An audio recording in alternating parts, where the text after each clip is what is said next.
திருச்சி குண்டூரை சேர்ந்த 80 வயதாகும் வசந்தா மாரிகண்ணு என்பவர் ஓய்வு பெற்ற ஆசிரியை ஆவார். அவர்களை திருச்சியில் இருந்து சென்னை வந்து அங்கிருந்து ஹைதராபாத் சென்று உறவினர்களை சந்தித்துவிட்டு மீண்டும் சென்னைக்கு விமானம் மூலம் வந்துள்ளார். ஹைதராபாத்தில் இருந்து சென்னைக்கு வந்த ஓய்வு பெற்ற ஆசிரியை வசந்தா தாம்பரத்தில் இருந்து திருச்சி செல்ல திட்டமிட்டார். விமான நிலையத்தில் இருந்து ஆட்டோவில் தாம்பரத்துக்கு புறப்பட்டார். அந்த ஆட்டோவை தாம்பரம் கஸ்தூரிபாய் நகர் சாமியார் தோட்டத்தை சேர்ந்த 50 வயதாகும் auto டிரைவரான Ganesan ஒட்டியுள்ளார்.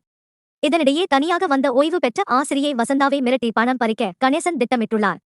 குரும்பேட்டை housing board colony சாலை பச்சைமலை அருகே சென்றபோது வசந்தாவை மிரட்டி பணத்தை கொடுக்குமாறு கேட்டிருக்கிறார். ஆனால் அவரிடம் அதிக அளவில் பணம் இல்லை. இதனால் வசந்தா கழுத்தில் அணிந்து இருந்த 10 பவுன் நகைகளை கணேசன் பறித்தார்.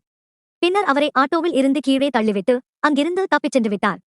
இதனால் அதிர்ச்சி அடைந்த ஓய்வு பெற்ற ஆசிரியை வசந்தா தாம்பரம் காவல் நிலையத்தில் சென்று நடந்தவற்றை கூறி புகார் அளித்தார். அவரிடம் தாம்பரம் போலீசார் ஆட்டோ குறித்தும் ஆட்டோ டிரைவர் குறித்தும் தீவிரமாக விசாரித்துக் கொண்டிருந்தனர். இதற்கிடையில் தனது வீட்டுக்கு சென்ற ஆட்டோ டிரைவர் கணேசன் 10 பவுன் நகையை பறித்த விஷயத்தை குடும்பத்தாரிடம் கூறியிருக்கிறார். அந்த நகையை அடகு வைத்து குடும்ப செலவுக்கு பயன்படுத்தலாம் என குடும்பத்தினரிடம் ஆசையாக பேசியுள்ளார். அதிர்ச்சி அடைந்த அவரது மகன் ராமச்சந்திரன், இப்படி செய்வது நியாயமே இல்லை.